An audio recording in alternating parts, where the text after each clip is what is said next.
Welcome to another episode of the No Ceilings Podcast. I'm Tyler Metcalf, joined as always by Tyler Rucker. Rucker, we are just days away from the college season officially tipping off.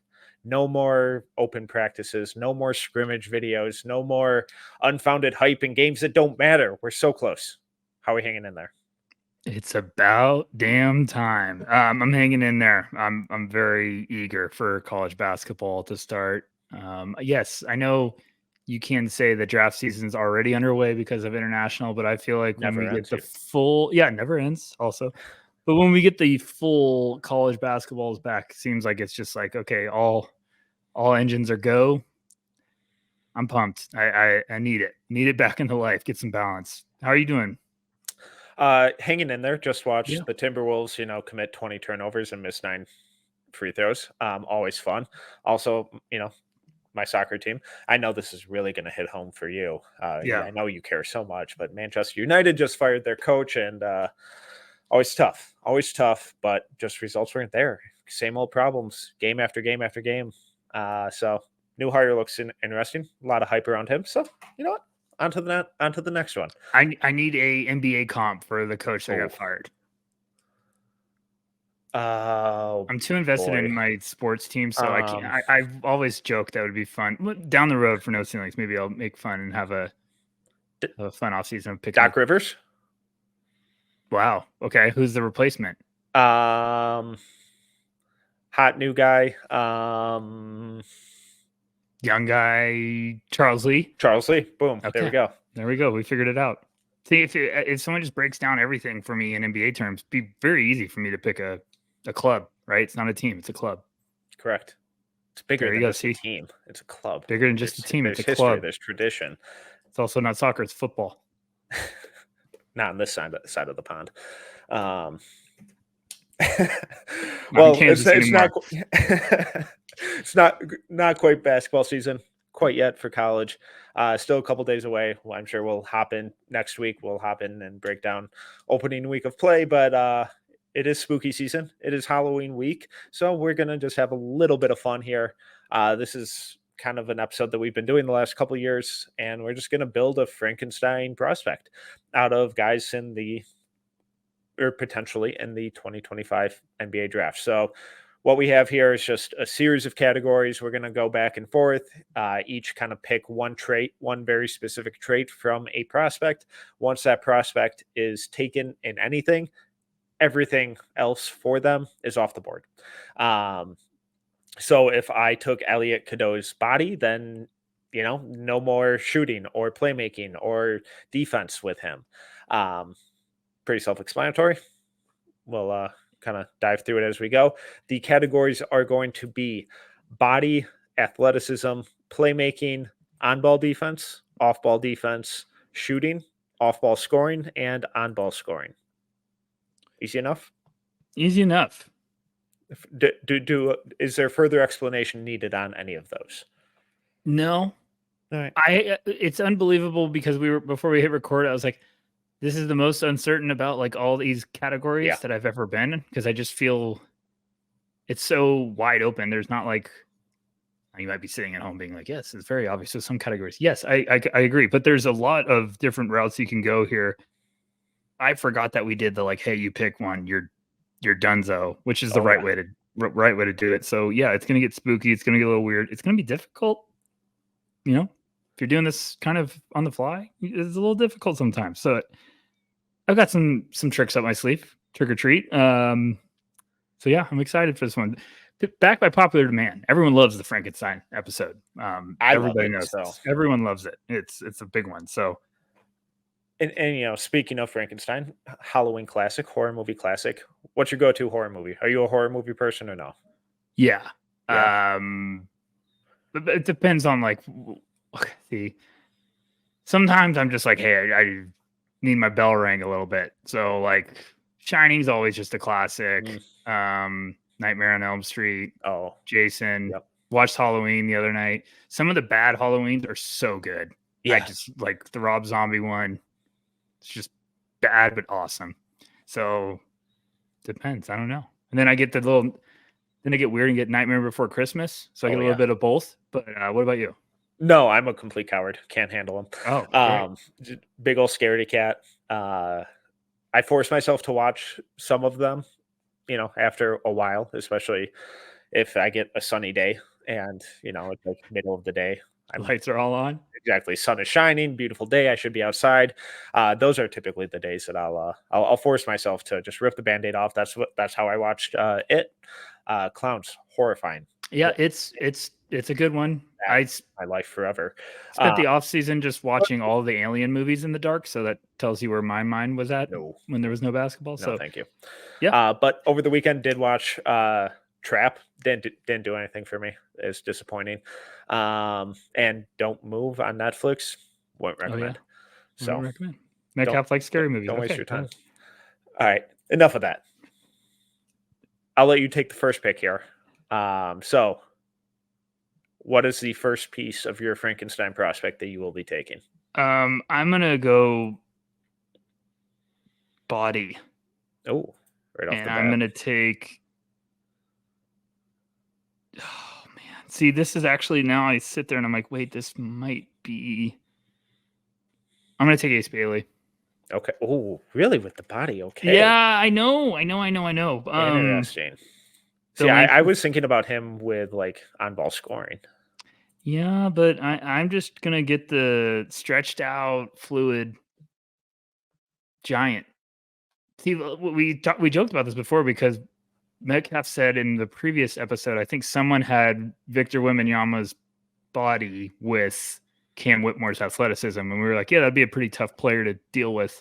Yeah, So and I think last year we had some combination of Edie or Klingon with Ron Holland's athleticism. yes, that was a fun one too. So I Can you just want imagine Zach Edie sprinting with Ron Holland's pace? No, you never stop him. It's the juggernaut. I want to make it simple. I think also when we do this, it's like playing defense sometimes because you could have taken Ace Bailey in 5 different categories. So You give me the jumbo lengthy wing, and now I have to start putting it together. Frankenstein. With Ace too, I think it's really easy to forget that he's like 6'9", 6'10", and it's gonna be very interesting to see how his body fills out 4 years from now. Because there's like 7 guys that are like that same build in this class. Like I could get a ton of tall, skinny guys, but I just want the wing. And I also don't automatically get his athleticism. I have to remember that. I have to build it. Yep. So yeah, that was a tough one. I'm nervous. Okay. Got me worked up with the scary movies. Go ahead. Who are you picking? Okay. My first one, I'm torn between 2. Not going to show my hand on, but I think I'm going to go with who I think is the best off-ball defender in this class, and I don't think it's particularly close. I'm going Cooper Flagg, off-ball defense. It's a really good one, folks. I accidentally deleted my thing with all the categories, so bear with me if I ask you multiple times about Do you want me to run through them again? Yeah, go ahead, really fast. Body, athleticism, playmaking, on-ball defense, off-ball defense, shooting, off-ball scoring, on-ball scoring. Okay, I think I had them all. Great. So fantastic. That's a good one. That's a really good one. You know, Cooper, you could have probably put a lot of different places. Yep. Okay. Any thoughts about Cooper? He's good. Talked about him. He's very good. I haven't watched it yet. I'm not sure I'm necessarily feeling the need to, but they kind of dismantled that Arizona State team in that scrimmage, huh? Yeah, it was that was rough. It's a tough one to watch, unless you just cover the score in the bottom. Makes it a lot better. But yeah, even Hurley had some fun in the press conference after, but he was right. That Arizona State team, I'm sure that locker room was a blast to be in afterwards. Yeah, probably was a blast. Excited to see him this year. Okay. All right, where am I going here?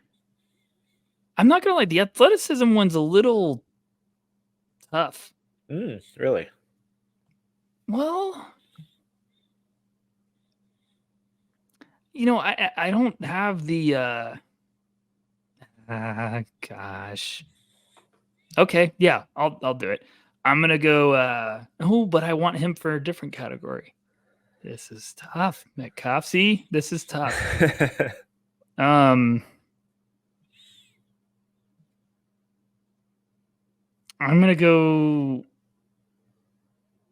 athleticism.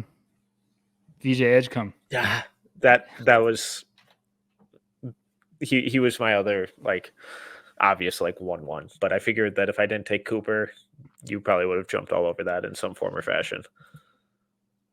Well, I was trying to think about even putting him for on-ball defense. That'd be a very good one too. Gosh, he's gonna be so much fun this year. I just love him. It's kind of hard not to. I don't know why. I feel like people aren't in. Are people in love with him, or are people just like, hey, after the top 3? Now I know people have Ace Bailey lower, but I think people are pretty much all in on VJ from what I've seen.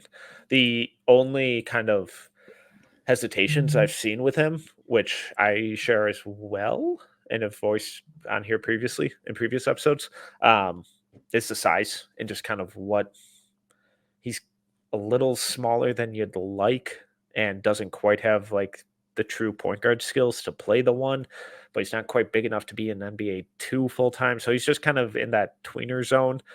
I don't think it's really going to be that big of an issue in the long run. I think the shooting is good enough. The defense is incredible. The athleticism gives him a margin for error that's so much bigger than anyone else.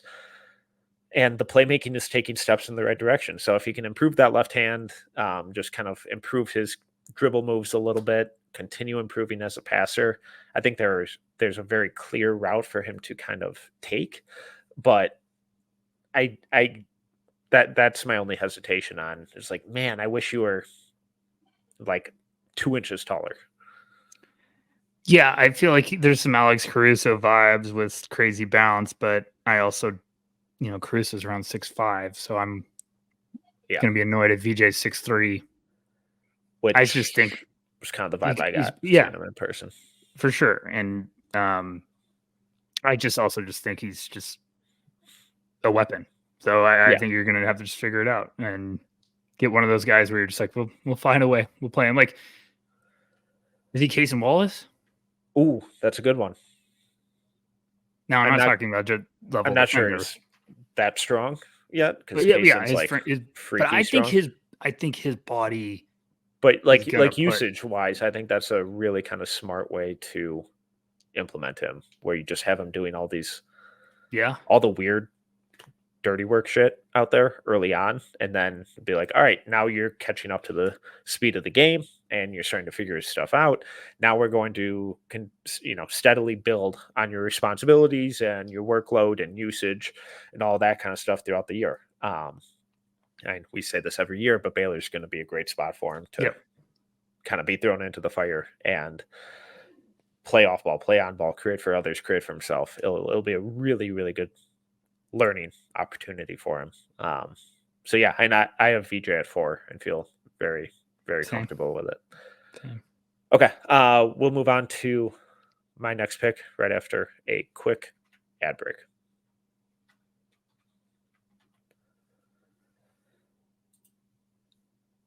Rucker, so far you took Ace Bailey's body. It feels weird every time.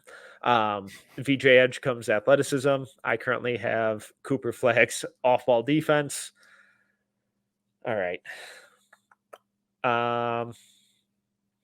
So body, athleticism, shooting, on-ball scoring, off-ball scoring, on-ball defense, off-ball defense, playmaking. Correct. Okay. I thought for some reason I missed one, so that's why I just double checking. And if you just jumped in, you skipped the intro, the best part. We had talked about rebounding. We can throw it in there if you want to, but it doesn't matter to me. Yeah, we'll think of it. Maybe we throw a bonus, a bonus section. I don't know, like extra good candy. All right. So my thought process here right now is don't have to worry about athleticism. Don't have to worry about body. I'll get those later. Yep. I think there are a lot of really good shooters in this class. It is a little sneaky. You can find them pretty, which is going to be even more interesting to see who really I'm going to go playmaking. Ooh. I'm going Ben Seraph. That's a good one. It's a really good one.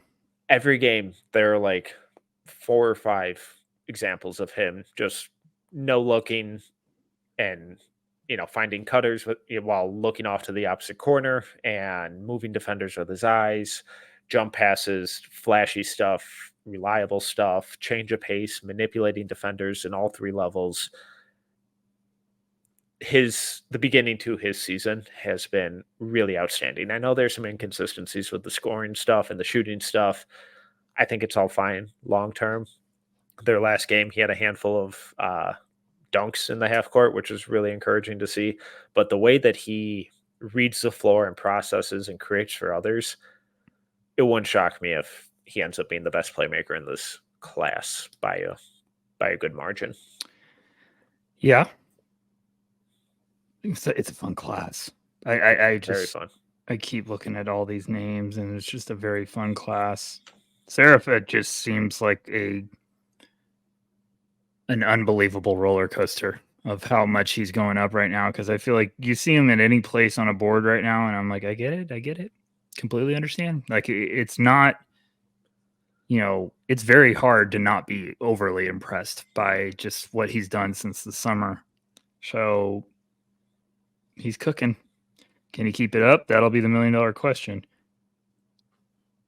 And I can't wait till, he gets the Ricochet treatment where we're like, why is he so tired? It's like, oh, because he's been playing for a year straight. He's played 465 games this season. Okay. Okay, so you took Seraph. That was a good pick. On-ball defense is just if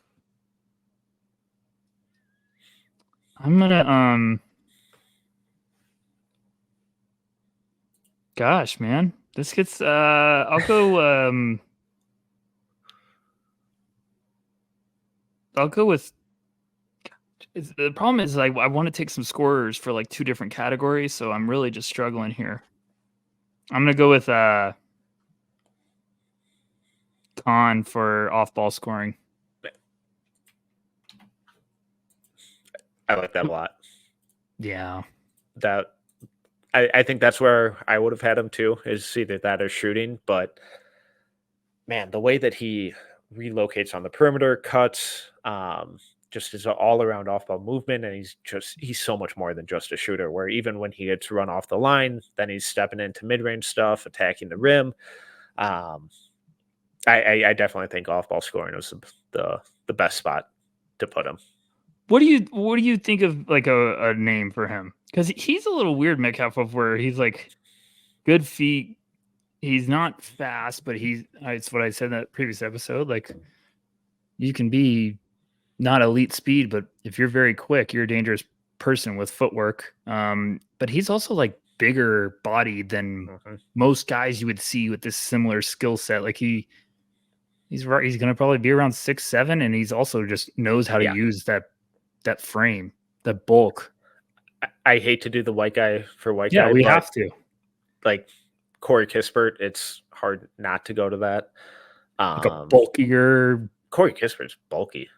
No, but like I'm saying Corey Kispert out of Gonzaga was more of like quick movement guy. I feel like Khan's more of a like, I'll put you on the block and go to work on you, and I can shoot fadeaways, and he's not afraid to go into people's bodies and stuff. All right, well, then who do you have? No, I'm just saying that's a good one. I'm just saying he's more unique than just your typical like, oh, you'd think, oh, movement shooter. Yes. Yeah, like I don't think like he's not there. like a Jordan Hawkins sprint around. Right. I don't know. He's tough. Jordan Hawkins been hooping lately too. Paul Pierce? Holy expectations. But Pierce was like that. Like, yeah. Pierce was bouncy in Kansas, so like I have to. Yeah. I'm saying like Pierce though like became that bigger body 6'7" could take you at the free throw. Like Pierce's elbow jumper was a disaster to have to deal with. Yeah, because he just had great feet, and yeah. Now I'm gonna move Khan up 5 places because he's my favorite childhood player. If you're comping him to Paul Pierce, he needs to be. I'm saying the 1, 2, playing or 3. style. Like he could shoot it for 3, but Khan's a much better shooter. Yeah, he's going to be a tricky. I like that you kind of went in the time machine a little bit there, because I think he's probably going to be one of those guys where might have to go back a little bit to find a bully ball type of player. But I have more fun that way. I like going back old school. Like, give me the 90s, early 2000s comps. I don't know.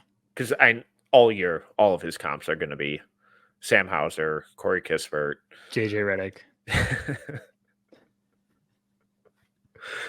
Wally Zerbiak. I'm telling you right now, it's going to happen. Everyone's going to be saying Wally Zerbiak. What a pull. All right. Okay. I got to move on. Okay, so I'm kind of. I feel like I need to deny you one of the shooting or on ball scoring here. Oh boy. So I think for shooting, I'm gonna go Khan's teammate Darren Harris. That's a good one. Was a little bummed he didn't play a whole lot in that first scrimmage. Did he play against ASU? I think a little bit more. Okay. They were up by like 90, so you'd hope so. Yeah, I hope you're playing. I hope some of the walk-ons got some minutes and the grad students too. That's a good one. I think he could be one of the best shooters in this class. I mean, every high school game of his I watched, I somehow ended up going to it for a different player on the opposing team. And then every game it was like, God, who the hell is this kid just launching and nailing everything? And it's like, oh, the 5-star recruit going to Duke. Shocker. Yeah. All right, where are you leaning? Talk me through it. Was in deep thought. I love Harris. I'm a very, very big fan. I hope he gets consistent minutes, because I think that kid, him and Khan playing on the floor together would just be unbelievable. Yeah. Shooting. Great outlets for Tyrese Proctor driving kicks too. Yeah. Also off-ball scoring options for that Cooper Flag, Proctor pick and roll. You know what? I'm going to shake things up a little here. Ooh. I'm going to go on-ball defense. I'm going to go Dylan Harper. Oh, I like that a lot. Yeah. Well, here's my question. So I don't get Dylan Harper's body with it, but I get the mentality and intangibles defensively. So I'll go, okay, Dylan Harper. So I was going to pick him for playmaking, and then I was kind of like, I want something more juicy. So I was thinking about him for on-ball scoring. I was thinking that too. That was my next one. So usually that tells you something if you're thinking about a guy for 3. So we were just considering Dylan Harper in 3 different categories. Yes. I could have also picked him for body too. And Dylan Harper moving up. Dylan Harper. Yeah, he's good. I love his on-ball defense. That's what was one of the biggest surprises for me at Hoop Summit was how competitive he was, how strong he was defending on ball, and how terrific his footwork is, where he's rarely getting turned. He's rarely crossing his feet, getting caught off balance, getting caught out of a defensive stance. The way he slides his feet, gets around and through screens at his size is really, really impressive. Then you just factor in all the intangibles with the work rate, the competitiveness, and it's like, holy crap. And then you get to the other side of the ball, and it's like, what's there not to like with this guy?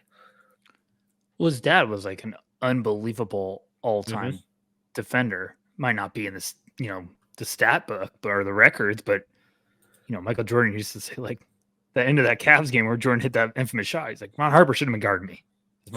Ron could guard me, like. So I'm not surprised that Dylan's learned some tricks from dad, and I just think he's going to be a very fun one this year, and I think he's going to be a franchise floor general for years to come, whoever gets him. It's funny because I really do feel like if you get Cooper and Ace, you're just stoked out of your mind. I think Dylan Harper's right there with him. So Yeah. I just wanted to have a little fun with that one. It's so funny. I could have picked him for like 4 categories.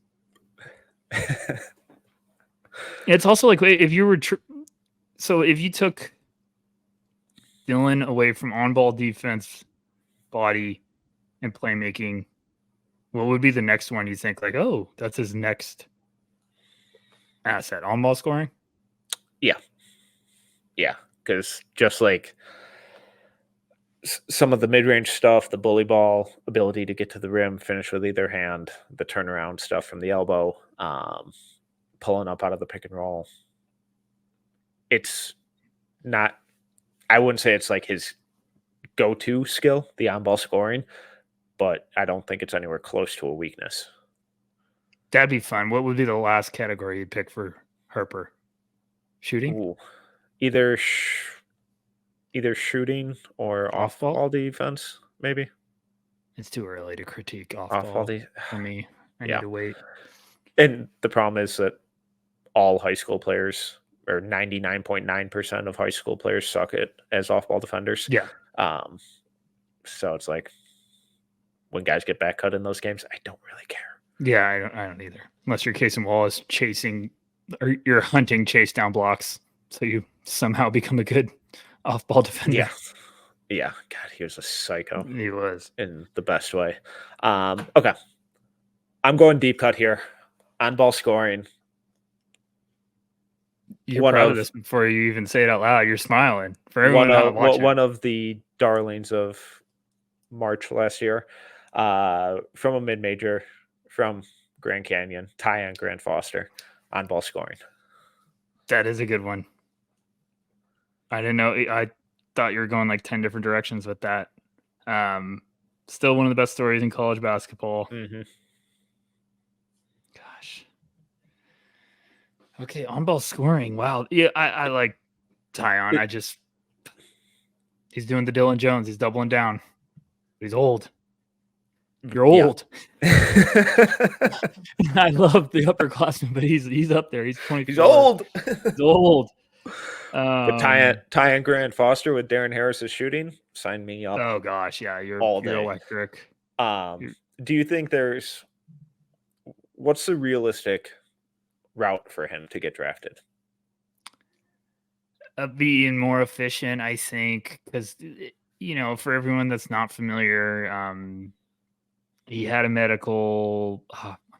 I'm blanking on so interrupt me if I'm wrong. He had a medical thing where he was basically told, you're done playing basketball. Mm-hmm. I think like a couple years later got cleared and then panicked to like try to find someone to take a chance on him. I think maybe it was Markieff or Marcus Morris. Someone had a connection with the Suns maybe, and then they got to GCU, or I don't know. It was some amazing story. Basically, they gave him a shot. Former Kansas recruit, and you can tell. You can tell why he was a Kansas recruit pretty quickly on the basketball court. He's special. He's like 6'6", 6'7". He could play. So it was heart issues and heart issues. Scarring on his heart, and I think he's collapsed. He had collapsed. Yes, twice. He transferred from Kansas to DePaul, and I think collapsed during a game and got rushed to the hospital or something. It's an incredible story. He had a heck of a year. He's very fun to watch. He's incredibly skilled, and like what 6'8", 6'9". Yeah, 6'7", somewhere in that range. But I think if he gets more efficient, because he's athletic, you see how shifty he is on the court. If he just gets more efficient, those are the guys teams are absolutely going to be. Get him in the G League if he shows. Who cares? Like, get him up. He can play. So, I'd love him to just be nasty defensively all the time, like consistent. You know what I'm saying, and just bully people. So, I think there's for sure a route. He should, if he has a good year, some team will be like, we're not letting him become an undrafted free agent. We're going to roll the dice on him in the second round at some point. Okay. That would be really cool. It would be. Yeah. Because, Because I also know like how old he is, but if you're getting him at the end of the second and he sticks, it's a heck of a pick. Yeah. If it doesn't work, hey, you tried. Like, right. What about you? I mean, do you feel the same or? Yeah, and the shot's funky. Yeah. Like I think he has like kind of like a low push release. Um, he's like oddly effective and efficient in the mid range, but from outside it just kind of falls off a cliff. So either incorporating a little more playmaking, a little more defense, a little more outside shooting efficiency. I think there's a real path for him because it's just like a spark plug scorer off the bench. Why not? But those kind of heliocentric, inefficient ball stopping scorers are kind of a dying breed in the league. So he's got to show something else, whether it's really lighting it up from outside or factoring in a whole bunch more on defense or playmaking or something. So he's not just a one trick pony, but really cool story, really skilled player. And Grand Canyon games are just kind of fun to watch, regardless. Yes, they are. Yes, they Fun are. right now. Okay, let's move on after our last ad break. Rucker, currently you have Ace Bailey's body, VJ Edgecombe's athleticism, Dylan Harper's on-ball defense, Con Knippel's off-ball scoring. Where are you headed next? So you have playmaking is vacant, off-ball defense, shooting, and on-ball scoring. I just figured out who I'm going to make with one pick, and it's a category you already have. And I don't know if I've been more excited about this pick, so I'm just going to save it to the end, build some suspense. You're going to be very proud of it. So I'm going to go shooting. Okay. Tucker DeVries. All right. Easy You know peasy. where I wanted to go with another big name thing, but I'm not sold yet. Care to enlighten the listeners on who you're hinting I at? think. Look, Ooh. I'm gonna get some heat. Always good when you have to put a bunch of qualifiers in front of it. Look, I like. Now everyone, just calm down. I like this guy as a prospect. I am just not sold on the hype machine. I think he could be a heck of a player. I've seen some pro comps. Don't know if I necessarily agree with this. I like Liam McNeely. I don't know if I'm there on elite shooter. Feel like I've seen some people say Klay Thompson, and I'm like, get that out of your mouth. That's a very big name to be putting. He could be, sure, but Klay was a beast at Washington State. Like, the dude could shoot. So yeah, McNeely can play. I like some of his stuff. I just don't know if I'm there yet on like that type of versatile movement shooter yet. Could probably drop 25 the first game, shut me up. But I'm just saying I feel like I'm not sold yet. Does that make sense? Yeah, and with that said, head over to NoCeilingsNBA.com and read my write-up on Liam McNeely. Also, over on the YouTube channel, you're already watching this, and if you're listening to it, go over No Ceilings NBA on YouTube. Check out my film school on Liam McNeely. No, but I kind of echoed a lot of those same sentiments where, as a spot-up shooter, when he's squared up, lethal, absolutely nasty, but he's not one of these movement shooters. He's not going to be Jordan Hawkins in that UConn system where he's sprinting off screens, hitting movement stuff. When he's doing that kind of stuff, it's to create for others or to get himself downhill. I think his passing is way more advanced than Hawkins ever was. I think he would have been more intriguing in the off-ball scoring realm than the shooting, just because I don't think he's quite the movement shooter that some of these other guys are. Here you go. Here we are. Sorry, go ahead. Situation. Everyone's gonna love this. Tyler Metcalf's got the ball. There's bad coaching. 5 seconds on the clock. You're dribbling up. You're down by 2.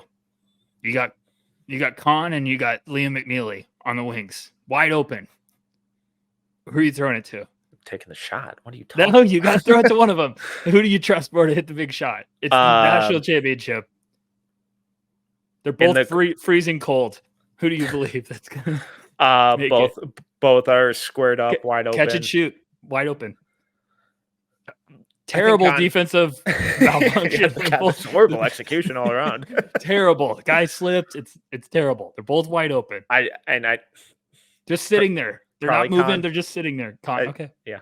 Probably Con. All right. told me everything I need to know. Terrible defense, but just they're open.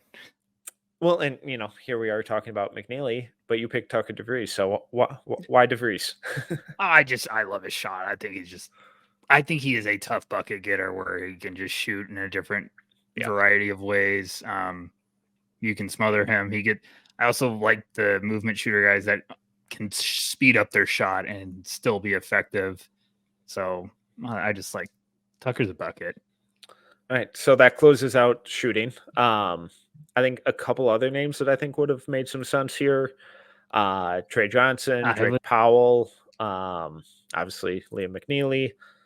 I don't know. There are a handful of them. Alex Caravan, Peyton Sanford. Peyton was in there. Caravan's kind of in that same, like, I think he's a good shooter, but not elite. Yeah. Apparently DJ Wagner now. Yeah.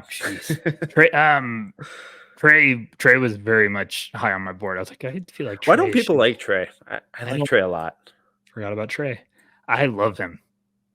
I think he's just going to be a bucket with good size. I think he's just going to be a stud. I don't get it. I like Trey. I don't get what people don't like him more. I think he's smooth. That is a bucket. That is a walking bucket. Like I feel like people are intrigued with just Jaleel Bethea, which I like. I just don't, not up there. But and Will Riley, but I'm like, Trey is a different type of beast. I mean, I remember talking about him with you for FIBA stuff, and when him and Asa Newell were playing up a year, and they were like the best players on the court. I was like, phew. But just like the decision making and like playmaking from him too, where it's like, what are we doing? Well, it's just smoothness. It's just overall smoothness, and it's a lot of stuff. Like there's bucket getters, and then there's guys who are like, oh my gosh, this is just an artist out there. I feel like that's how silky smooth he is. So, all right, you're up, sir. Okay, I'm gonna go on ball defense, and I'm going with this guy mainly because I want to talk about him. There are a dozen names here that I could have gone with, but I'm going with Boogie Fland. Oh, you son of a gun. Which one did you pick him for? That was on ball defense. Oh, wow. Okay. Were you going to go on ball scoring? I was going to go on ball scoring. Okay. So earlier when we were talking about Dylan Harper's on ball defense and just how it moved us at Hoop Summit, I had similar reactions to Boogie with his screen navigation, his footwork, his length, his hands. I really, really like this kid, and I think he's going to be in for a big season. I thought he was the best player on the court in that Arkansas-Kansas game. He was fantastic. He was an absolute nightmare for Kansas to deal with.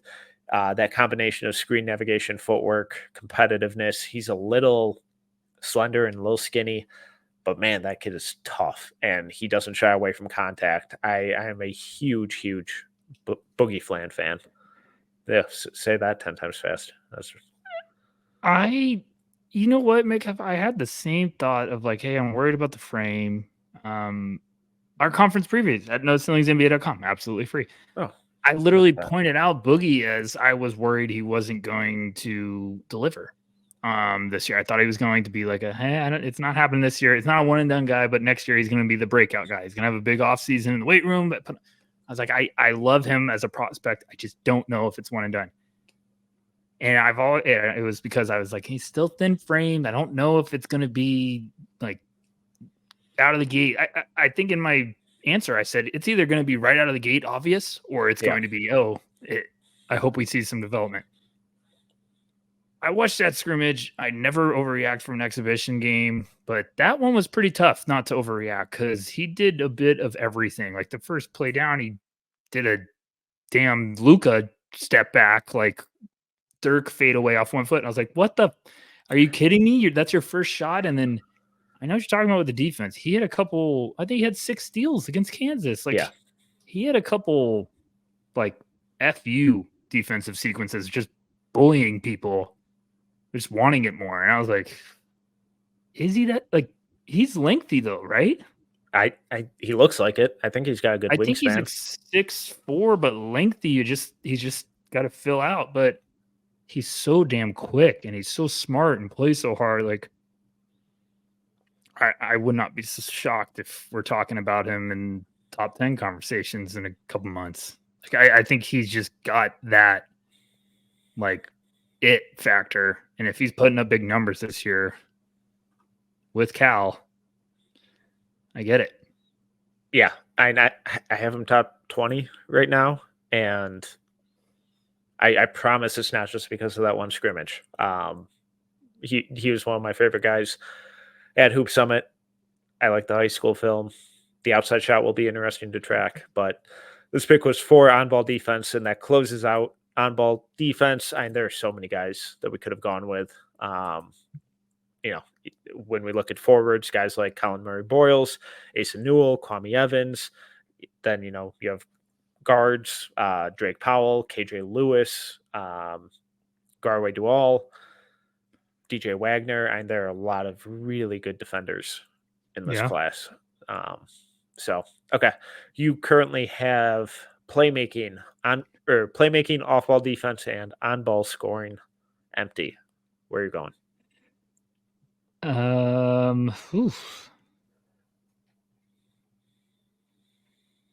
I mean, I'll just go on ball scoring, Trey Johnson. Is that a question or your final answer? I mean, I just get his scoring ability? Like, do I just get Trey Johnson hitting mid-range shot jumpers and shit? Like, come on. Yep. No, you know what? I'll get a little spicy. I'll get a little bit more creative. I'm gonna go on ball scoring. I'm gonna go Hunter Salas. Oh, I like that. Yeah, I meant to do that earlier. I forgot to write it down. Man, talk about taking a leap last year. Yeah, I'm so shocked he didn't stay in the draft. But Same. We also heard stories which were incredible. Where do you have Hunter? 27. I got him at 35, and it's which is almost exactly where I had him before he pulled out last year. I have. All right, this isn't my updated. Ignore that comment, folks. Ignore that comment. That wasn't my updated board. Classic. Idiot. Gosh, I was like, I have this name way higher. Hour. Yeah, it's called preseason. This is what I'm working with here, folks. Yeah, sorry guys. Goodness. Anyways, I really like Hunter. I was just shocked because I thought, how much more momentum can you get? Yeah. Especially after being like a rotational defense first guy at Gonzaga, limited minutes, goes to Wake and just turns into one of the best on-ball scorers in the country. It's like, holy crap. Yes. So I'm not entirely sure what else there is for him to show other than it wasn't like a one-year fluke. Sprinkle in a little more playmaking, defensive consistency is a little better, outside shots a little more efficient, but I was floored that he didn't capitalize on his momentum last year. Yeah, I was a little shocked. If he takes another step, we're gonna have fun this year. Yeah. Okay. Off-ball scoring, I'm just gonna go Liam McNeely. We talked about it earlier. Easy enough. I still like him. It's just same, and I think he's going to the absolutely perfect system. Yes. I think that him and that UConn system are going to be match made in heaven. Sorry, Indiana fans, but I think that's a way better fit for him than Indiana. So that closes out off-ball scoring and on-ball scoring. So any other kind of guys you were considering for either of those spots? On-ball scoring, Jalen Lowe. That's my guy. I need you to watch his film. It's driving me crazy that you won't watch it. This is the first time you've mentioned his name to me. You could go listen to the previous pods. I've talked to you multiple times. I don't listen to you. So multiple times. I'm gonna start tagging you in Jalen Lowe stuff every day. I'm telling you, he's right. He's right up your alley, Metcalf. TJD. Actually, don't give me ideas. I miss those days. I'm telling you, I guarantee you will like him. Okay. On-ball scoring. And so I think Trey Johnson, Drake Powell, Ian Jackson Yeah. probably would have fit into any of those. Ian was a little sneaky one that I was like, Kasparis. Kasparis, the He's good. men, probably maybe Traore. I don't know. Traore. He's just a bucket. Yeah. I'd probably lean more towards playmaking or shooting with him, I think. Or I'm trying to get some ball defense. Trying to get some deep cuts. Jackson Robinson, maybe shooting though. Off ball. Xavier Lee? Xavier Lee on ball. Yeah. Playmaking too. Uh-huh. Okay. Okay. Well, speaking of playmaking, that and off ball defense are your last two remaining I categories. told you I was making playmaking was my last pick. Right. I'm gonna go off ball defense. I'm gonna go Nick Clifford. Love it.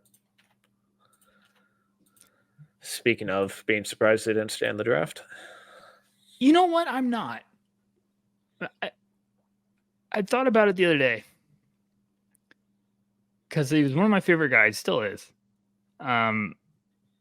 And I was like, you know what? If he goes back and shoots it around the same from deep, but more volume, 3-and-D. He's going to be first round pick. Like he 100%, because teams are going to be like, we've seen what we need to see on defense. If he just goes and can shoot it from deep, especially now with Ryan Dunn. No, I'm serious though. Teams are going to look and be like, give me the defense. That's what Ryan Dunn's doing. It's not just a shot, folks. He's making the defensive demons have life again. Like, yes, we can work with this. I love Neek. Very pumped from this year. I already want to move him up. Where do you have him? I have him at 30. Okay. I have him behind some guys that I just don't like. Yeah. What am I doing? You know? I figure it out. Know. Where do you have him? 24. See, that's what I need to be doing more of. Neek, Kwame Evans, guys I just love. KJ Lewis. Okay. So I have body and athleticism. I'm very excited to hear these picks. The body one's not as easy as people think. I mean, you would probably think that there is some, but so for athleticism, I'm just kind of looking for chaos machines. Adou Arrows comes to mind. JT Toppin, Rasher Fleming. Fleming would have almost been a body pick. I'm gonna go with the guy that we talked that we talked about pre-show. I'm going Flory Badunga for athleticism. I talk about one guy I liked on Kansas during that exhibition match. Flory was showing some stuff everywhere. I liked it. Did you see that like half court lob that he caught from Dwan Harris where he's almost nailed his head on the backboard? Yes. And caught it like after sprinting full speed. He's super raw, but man, the athletic tools with him are very fun. Everything I've heard about him is that he is an incredible kid and really, really hard worker and quick learner. So I think early season, it's probably going to be rough with him. He's probably going to average 8 fouls per 40 minutes. But I think what he looks like now compared to March is going to be a drastically different player. Is he a one and done? I would probably bet no. But I think he could be a very fun sophomore, junior. But if I was an NBA scout, I would be going and doing my checks on that type of player, because you never know if some kid stays in or not, and you'd be like, that's the big you want to work with. That is the one, the diamond in the rough that I'm not going to say he's being an all-star. I'm just saying you get value out of that. Like especially when you factor in the coachability and the work ethic and all that kind of and the length cliche stuff, but it's like, it's real. One of those lobs, I was like, man, that's a nice catch. Like he just plays hard. So I came away from that. Like Boogie stole the show for me, but then I was like, Flory, got my attention. I was there to watch Boogie, and they left like Flory. This is nice. Like,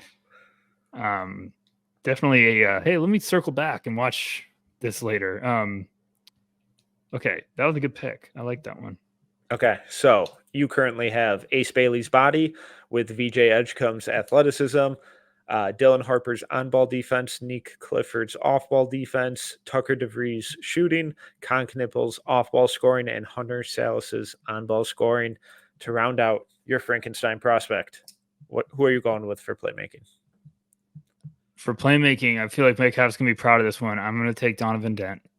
Ooh, very fun. I like that a lot. I haven't forgotten. I'm still morale is high. We're very excited with the Donovan Dent fan club. Like, we're very intrigued for this upcoming year. Playmaking is a little tough because there's a lot of guys with good feel. I feel like you try to find the ones though that are just like, who's you know what I love with the playmaking guys? Like, who are the ones that just like make me laugh out loud when I'm watching? I always joke it's the Jokic effect. Every time I watch Jokic, he makes one pass where I'm just laughing. Dent made some of those plays last year. Yeah. It's like, good Lord, with some of these passes. Seraph does a couple of those.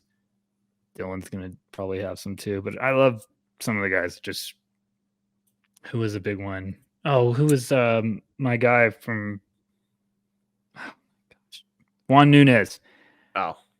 He gave me some of the biggest, like, FU passes I've ever watched. Like, I was like, oh, screw this guy. This is hilarious. Like, some of these passes he throw.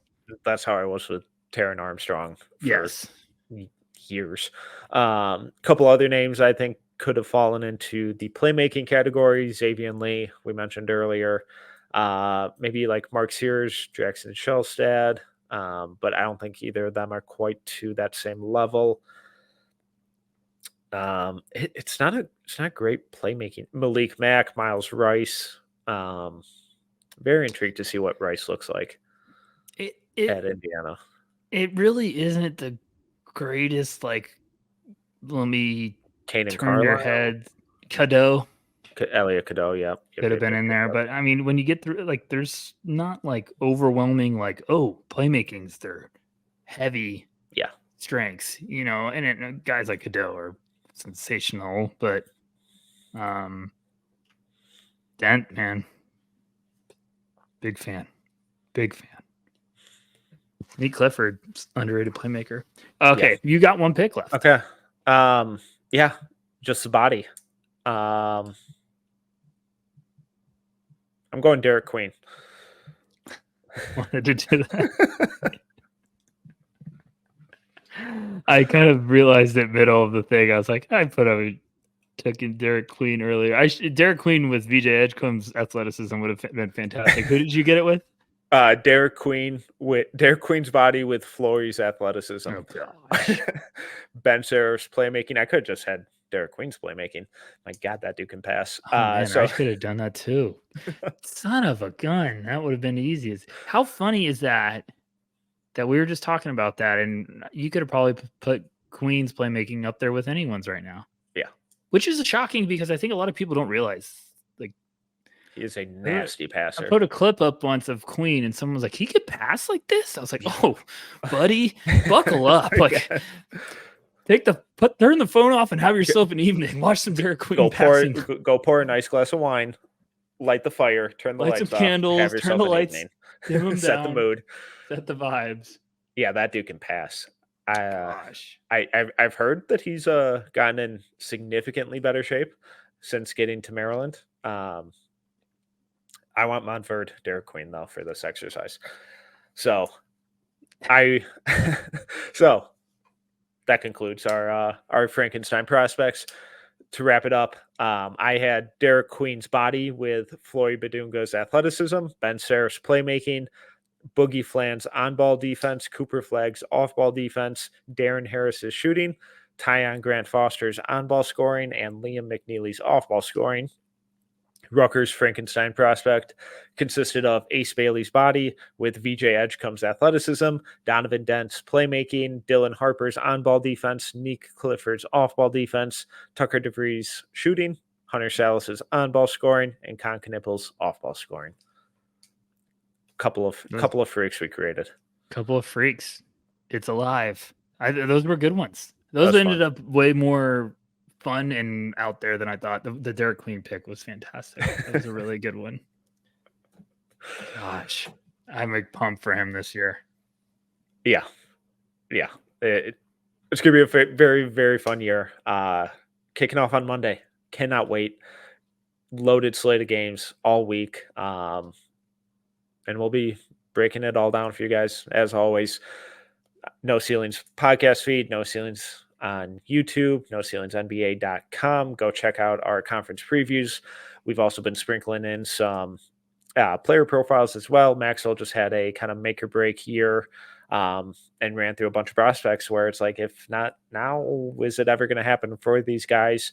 I believe that's the No Ceilings Plus article, so make sure to go check that out. I'm working on a Ben Serif profile, working on some Kate Cunningham and Jaden Ivey content as well, because they look good. I know they haven't won yet. Wins are overrated. They look good. It's about process with those guys this year, and God, they look so much better. But you can find all that over at No Ceilings NBA across platforms. But he is Tyler Rucker. You can follow him at Tyler_Rucker. I'm Tyler Metcalf. You can follow me at TMetcalf11. Until next time, see ya.